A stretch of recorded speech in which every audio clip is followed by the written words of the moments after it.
Hello everyone and welcome to OGSpot. As you have probably already guessed what the character in this video is gonna be if you watch the little teaser I've just uploaded recently. Yeah, you probably guessed it right. We're gonna have an assassin character today. And this build is quite interesting again, and we're utilizing the Natalya set as well. I've been finally able to complete this whole set as I've managed to get the weapon doing a cast run, and I've also made this quite a nice chaos run ward, so I thought that I'm actually gonna do the character as well. So here she is, and let's get into it. First up, we're gonna start with the distribution points as we normally do. So the character is level 90. She has completed all the quests necessary for all the skill and stat points you can get. So in here, all you need to add is just a little bit of strength and dexterity to be able to carry your stuff, and everything else goes into vitality, and that's about it pretty much. And then we need to go into the skill tree, which is the more interesting part of the build. So first up, we're going to start with the martial arts, as simple as we got absolutely nothing into it, and we carry on to shadow disciplines. So this character is quite interesting. She's most of a melee character, but she's also got traps to utilize to boost her attacks and damage. And we're also using a few other spells to help us a little bit, so I'm gonna explain you what more specifically in a minute. So from the Shadow Discipline skill, you need to max out Claw Mastery, simply because we are using two claws or assassin type weapons. And maxing Claw Mastery is giving you a significant boost to damage and attack rating. It also provides 23% to critical strike chance at level 31, which my mastery is at the moment. Then you put 1 point into Physic Hammer, 1 point into Cloak of Shadows, just to unlock the skill. And because my Chaos Rune Ward provides 1 to Mind Blast, I don't really need to put a hard point into it, so I'm skipping on that one. And here, when you get to the weapon block, you can decide to go for it or to skip it. Some people like to skip it simply because when you get the block chance happening, your character is kind of locked into a blocking animation, and some people don't really like that. But I'm totally fine with it, as it provides more sustainability for the character and she can survive longer. So in this situation, I just added a single point into weapon block to be able to go further down the tree. Another very important skill is the Burst of Speed. That's absolutely amazing skill. And I've added a single point into Fate just to be able to unlock Venom. There's also a single point into Venom, simply because I don't really have enough points to spend everywhere I would like to. So I'm doing certain sacrifices from the skill tree. But yet again, with just a single point added into Venom, you can see the skill level is level 12 at the moment, simply because we got quite a lot of skill boosts from our items and inventory. And yet again, the damage is not that high, but every little helps, so every little damage you can get here and there, it's actually adding up to the overall damage of the character. So this poison damage is really helpful. It's also doing it over 0.4 seconds, so that's quite quick. And then here I've decided to put 20 points into Shadow Master, because that's the meat shield.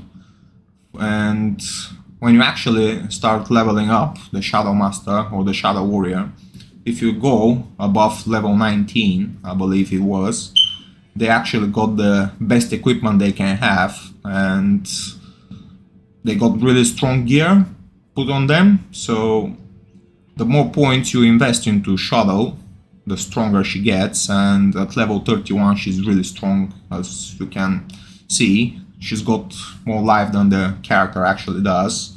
Her attack rating is quite good, and also she's got 82% all resistances, so she's quite tanky and she does a lot of damage. She's also using the same spells which the assassin character got, so she can lay traps and help you out with the monsters. So having a shadow is a significant buff to the character, and I really like to use her. That's why I've maxed her out.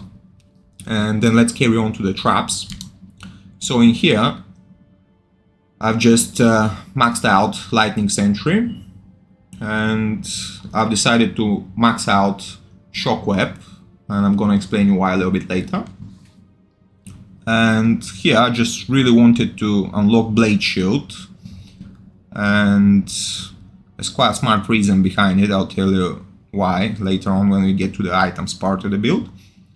And just a single point into Death Sentry, just to be able to use it when the fight heats up and you need to blow up some corpses and kill the whole group of enemies at once. So it's a really helpful skill to have. And the majority of our trap damage comes from the Lightning Sentry. And it's not a lot of damage, put it that way, but yet again it's enough, as you're gonna see later on. And yeah, that's about it, the skill tree. So let's do a small retrospective.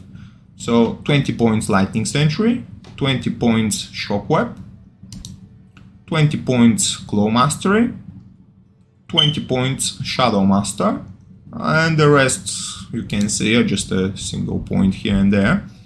And the rest of my points I started dumping into Charge Bolt Sentry, just because it's a synergy for the Lightning Sentry and it provides 12% extra damage every time you level it up. And that's about it from the skill tree. Let's carry over the items part now. And as I've already said, we're using the Natalya set. And if you take a look, this set is totally awesome. So let's start with the helm first. The helm gives 16 to strength, 21 to dexterity, and it's also being socked with an rune. So it gives all resistances 30, magic damage reduced by 3. And if you take a look at the options the whole Natalya set gives, they're super cool as well. So it gets 3 to assassin skills and 14% of mana and life leech, which is really good, and that's a quite high percentage as well. 350 to defense, all resistances 50, which is a really big chunk.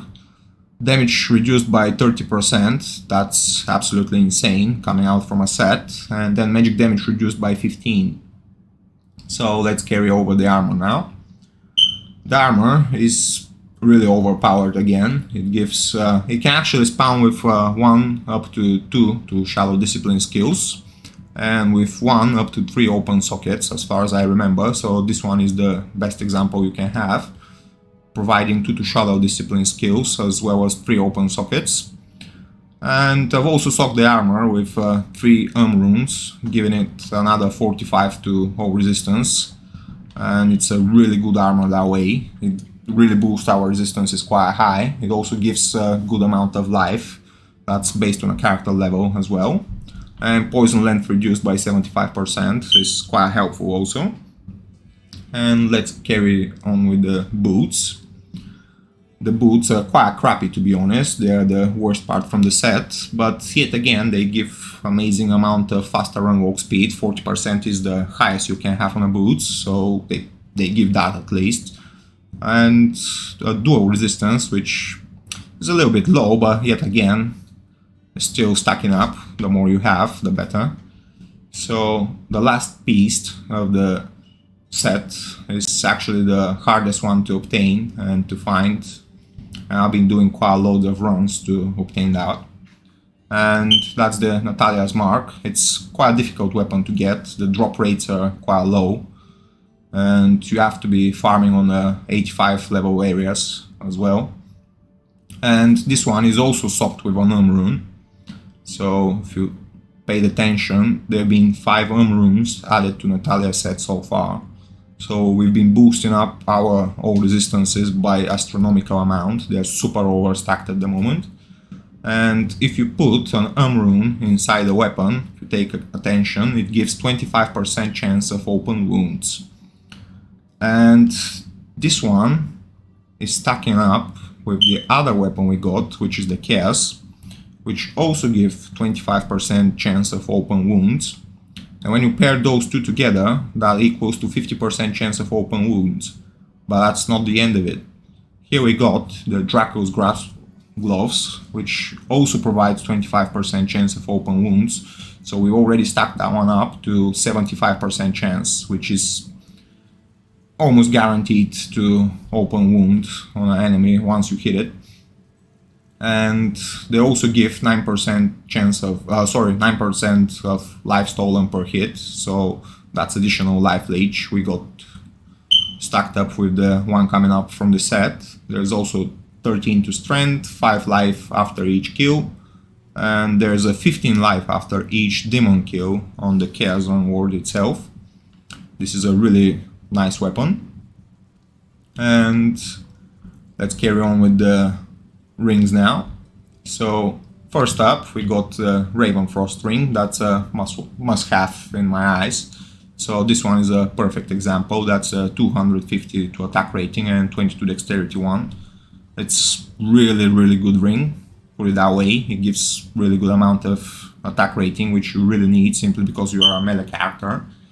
And there's also some mana coming from it. And the most notorious option everybody knows and wants is the cannot be frozen mode. It also gives that, coming with 20% of cold absorb, which is really good as well. So we are very well prepared for elemental damage so far. Let's carry on with the other ring. So here we got Angelic ring paired up with Angelic amulet, simply because they also give astronomical amount of attack rating. There's a little bit of dexterity added to it and a little bit of life, which comes handy.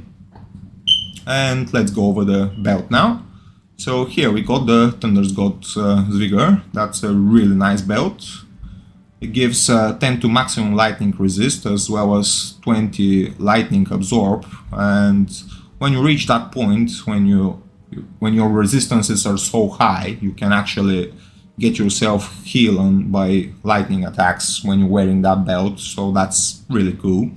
It's also boosting up the damage a little bit and is giving a good amount of stats, 22 strength and 22 vitality. Alternative to this belt would be the Verdungu, and the maximum Verdungu you can have, that'll be 42 vitality and damage reduced by 15%. And if you have that one, that'll be totally awesome to pair with the Natalya set as well, because the maximum damage reduced you can have on your character, that'd be 50%. And when you pair the Max Verdungu with the Natalya set, you already reach 45% of damage reduction. So that's totally insane coming up from the set and just a belt. And yeah, most of the time I just wear the Thunder's God Vigor because overall it's a better belt for me and my likings. And that's about the belt options. So yeah, that's it from the items part. Let's carry over the charms now. So we got quite low stats on the Assassin's Torch. Apart from the resistances, that's really nice. Actually, that's the maximum you can get, 20. And we got low example of Annihila's charm, and that's about it pretty much. Rest of the charms are quite crappy.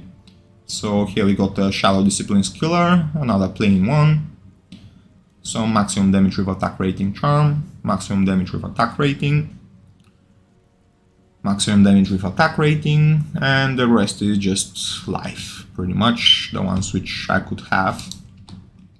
Those are definitely not the best inventory you can have on this type of a build. Ideally you would like to get like the insane poison damage small charms, the ones with 375 poison damage, or maybe the small charms with the life, attack rating and maximum damage. Those ones would be ideal, I'd say. So I'm gonna show you a small trick just in a second. As you can see, our Chaos has been brought down to just 4 durability, so it's nearly broken. And when I go to try to repair it, when I go to Charcy, click on repair, click repair, and you see the amount of gold it requires. That's just insane.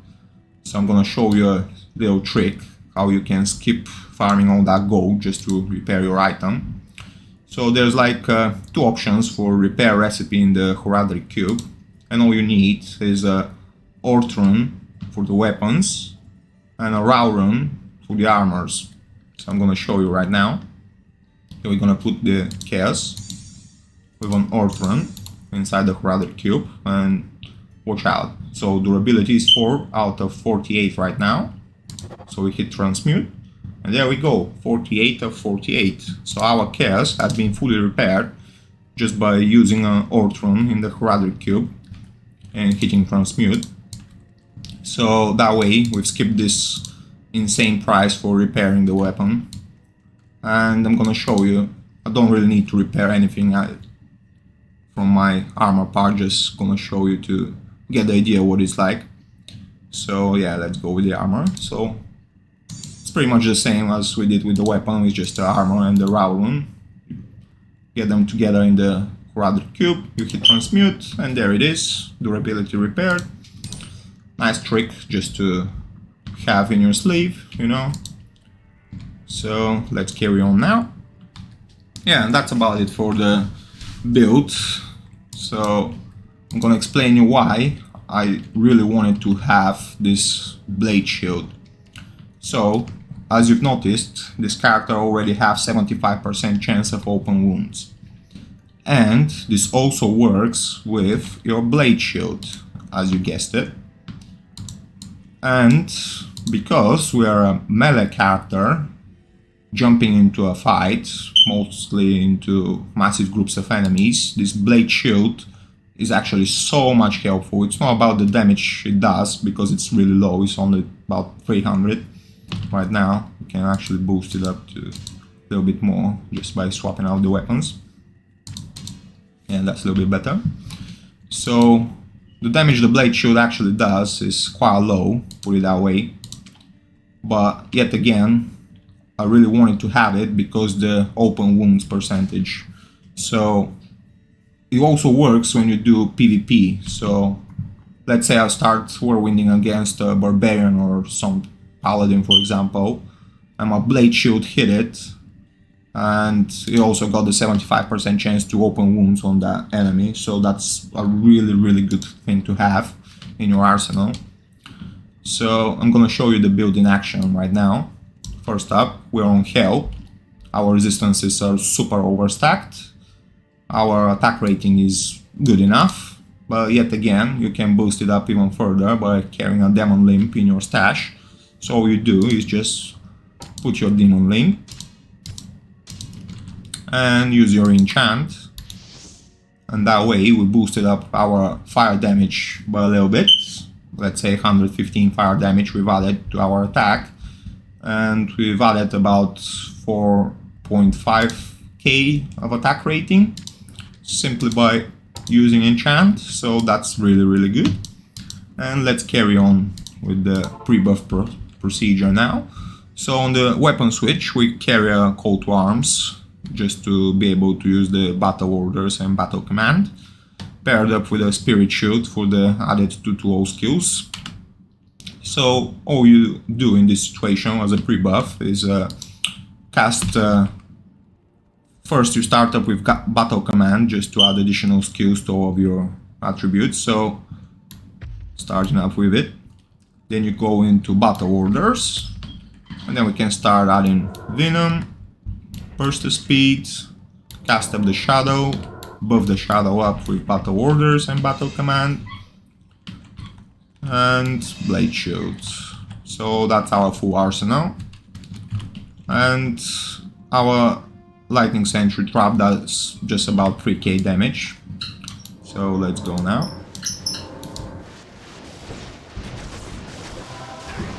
And that was it for Eldritch.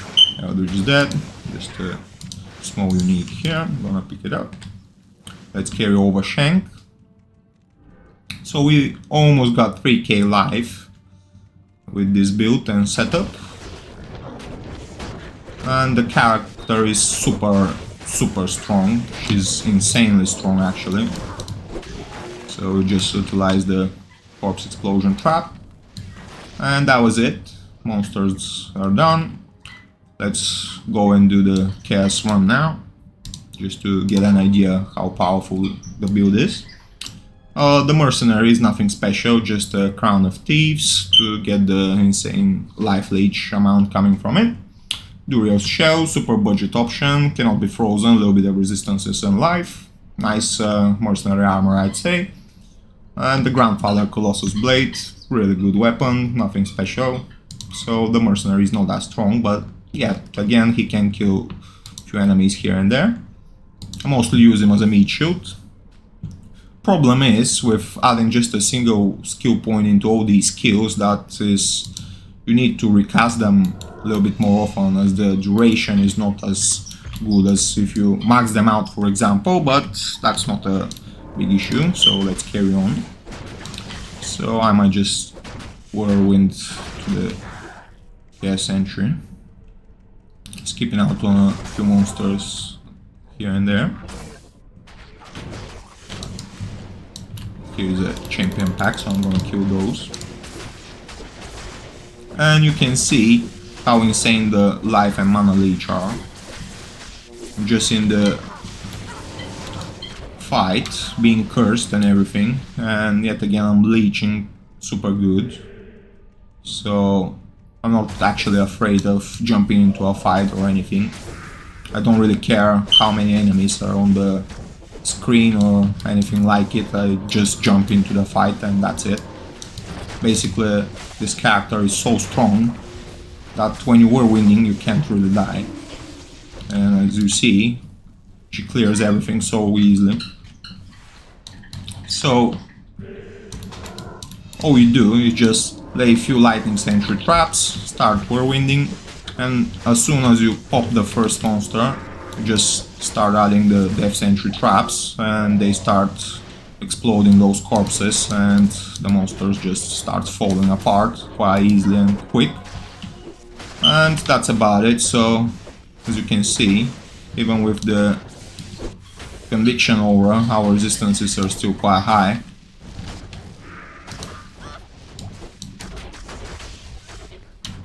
So the life leech and the mana leech are really good, super high, super strong.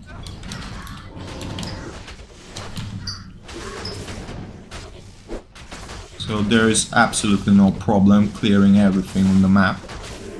As you can see, I'm just jumping in a fight without an issue.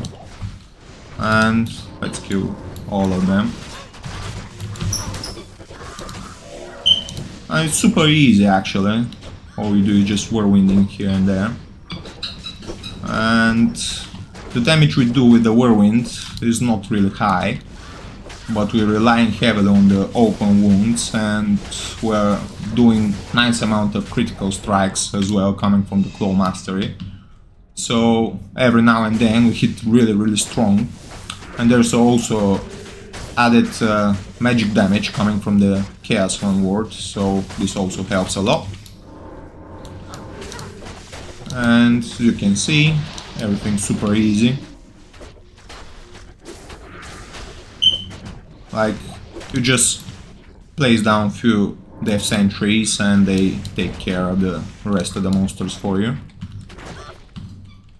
Again, buffing up with Venom and Blade Shield, adding up a few traps, and start up whirlwinding. And that's the rotation of the character pretty much. Sometimes you can add up even more damage to the mix by adding up with Shockwave. That's why I maxed it out, as I've said previous in the video. By maxing out Shockwave, you ensure that it gives a little bit more damage to the web. So when you lay down all of your traps, basically all you have are 5 traps that can be laid down at the same time, but this doesn't matter for the Shockwave, so you can have as much as Shockwaves you want for the time duration they have. So you can actually do that. So place 5 traps and then start adding Shockwaves on the top of them without demolishing the traps. and that way you increase your damage even further. This is just a small helpful tip. Let's carry on with the chaos run now.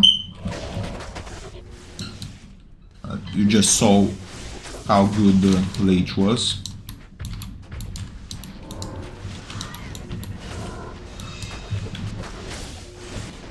And monsters die super easy, super quick. Let's go for Lord Disease. So the trap damage is quite low, but once you got the 5 traps stacked, they actually kill quite quick. So that's a good thing to know. You don't really have problems killing lightning immune monsters, simply because the Death Trap Sentry, when it starts blowing up those courses, that's considered as half of fire damage and half of physical damage. So you can deal with lightning immune monsters without a problem, super easy. Let's carry on. We almost have Diablo right now. And let's kill all of these. One Death Sentry. And they start popping up. There we go.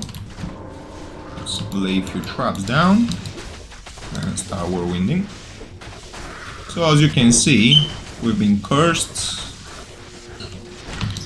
And we're killing monsters super easy. No threat to the character whatsoever. You just have to watch out for the mana burn monsters every now and then. But yet again, they're not as big of an issue as you might think. And there we go. We're ready for Diablo. Let's just pre-buff before the fight. Lay down a few traps. Use Cloak of Shadows. And that's it. And jump into the fight right now. And you instantly see the pool of blood on the ground, simply because we open up a wound on him. Our attack rating is really good as well, so we can hit at 84% chance. And for Diablo that's quite good. The regular monsters you hit at 95% chance with this high attack rating. And that's it, the fight's over, Diablo's dead, we've cleared the Chaos Sentry super easy.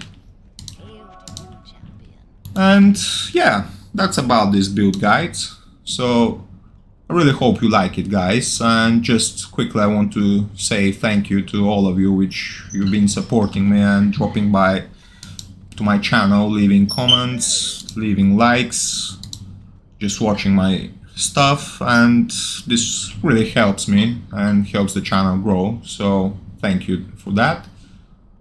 And yet again, I hope you like this character build. She's really interesting, really fun to play, I quite like her.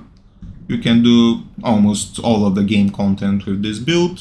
She's super strong, and the most important thing is that you have to be a bit aware what kind of monsters you're fighting, because you extremely rely on the life and mana leech, and you don't get life and mana leech from undead enemies, so when you face multiple of these you might just want to back out a little bit and use the traps instead of jumping into the fight. But that's about it, you just got option for every situation with this type of a character and build and setup we've got with the Natalya set. You can pretty much negate all kind of elemental damage, you can wear dual absorbs, you got enough of life and mana leech, you do all kind of damage, you do poison damage, magic damage, lightning damage, fire damage, cold damage. It's just insane, guys. So yeah, again, as I said, that's about it, guys. So stay tuned and I hope I'll see you later soon. Bye!